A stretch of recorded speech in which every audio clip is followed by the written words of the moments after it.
Hello everyone. Today I would like to talk a bit about Maslow and his theory about the hierarchies of needs. But before I talk a bit about it, I would like to have a look at the man behind the theory. So his name was Abraham Harold Maslow, and he was the son of Jewish migrant. And his parents escaped the turmoil in Russia. I think it was during the time of the Tsars. But he himself was born in Brooklyn, and he died at the age of 62 in California, and Brooklyn is in New York. Now, behind the theory, there is always the own life, the very same experiences that these men have had in childhood. So one of the things he quotes himself is that he didn't get well with his mother. He is quoted saying that his mother was greedy, stingy, total selfishness, her lack of love for anyone else in the world, even her husband, children, her narcissism, her racism, her exploitation of anyone, and her assumptions that everyone was wrong if they disagree with her. So Maslow grew up pretty lonely, but he took solace in the company of books, and we could say he was a bookworm. So it is his own suffering that developed his own theories. He was repulsed by his mother, and I quote that from Wikipedia. And the same repulsion made him develop theories on how there is a need that children have, and made him think about people not as a bag full of symptoms, let's say, right? But seeing the person behind the symptoms, whatever they are. Let's say if you go to a doctor these days and you have a backache, and this doctor just prescribe you a medicine for your pain. But there is another sort of doctor. He will want to know, how did you get that pain into your back? What are your circumstances around that pain? Is it something that has a psychological behind it? Or he just will go and prescribe you a medicine for your pain. So with psychology, he developed something called humanistic psychology. A bit more looking at the person itself, more than just the symptoms of it. So Maslow did develop these theories, and he developed these theories around the needs that human beings have to achieve happiness. Now, the way I see it is like our needs start, I don't know if you see it there, you see my pyramid, and we all go up, up, up, and there we go, we are happy, right? We have fulfilled certain needs and we are happy. But the way I see it, happiness doesn't live right up there. The way I see it, happiness lives right here. You can see that the pyramid starts, but before it, we have already needs. And that is before birth. And it's all rounded, like the tummy of a mommy, or would-be mommy. And this is when we start perceiving things, feeling things, absorbing things from the outside world. Is mom happy? Is mom stressed? The noises from the outside, and we know they can feel it perfectly. Is there fightings? Is there music? What is what we perceive when we are in our mom's tummy? And also all the feelings that the mom go through are passed on to the unborn baby. So already we start there, our path to happiness and fulfillment, or suffering. So there we are now. It's day one. The day one is the day we see the light. And right up there, from day one, up to right up there, when we are 6 years old, that is the most important period of our education. Right starting before birth, and then up to, depend of the system, you may go to school or preschool at the age of 5 and start what we call our education. Yet our education for happiness and fulfillment did start way before. So all the experience that the baby has from day one, he sees the light or she sees the light, is marking her own book. And in that book, the baby will write down his or her experiences. If there is love, if there is caring, all will be written in that book. So I remember a friend of mine, we were all young at the time, having babies. And she bought that book. And in that book, apparently, you train your baby, right?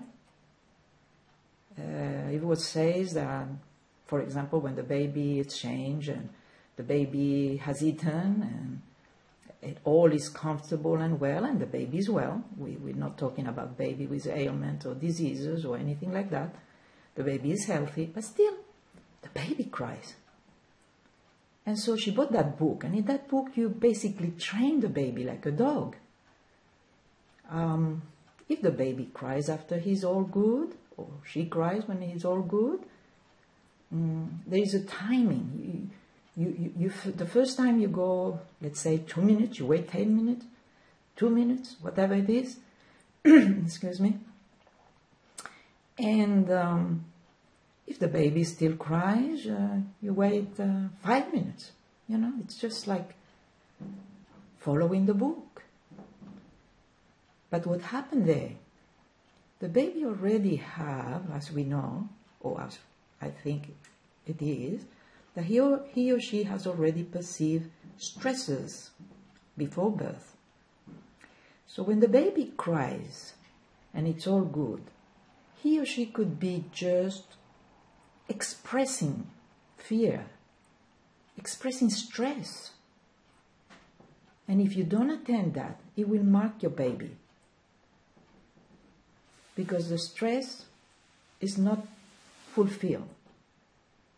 The stress is left unattended. So it creates already a path for fear and a path for unhappiness. I don't know if you have heard, or maybe you have babies and you've seen that. I have seen that in my newborn babies and grandchildren. Newborn. Having her in my arms or having him in my arms. And I see they're sleeping. And I see expression of fear or expression of happiness. They smile, they cry, they're already dreaming. But you say that they don't have anything to dream about. They're just newborn. No, they're dreaming and perceiving already, down up there. So if you don't attend your baby, if you leave her or him cry, because he's just been fed, he's just been changed, he should be happy, she should be happy. There is nothing there. What there is. And you should attend your baby, and you should not allow them to cry unattended, or following theories that you should leave them. So, our happiness, our fulfillment is done or perceived and learned from before birth, and then all along, up to when you go to the formal education. And with that education that you have received before birth and in babyhood, as I call it, you will look at your situation later in life.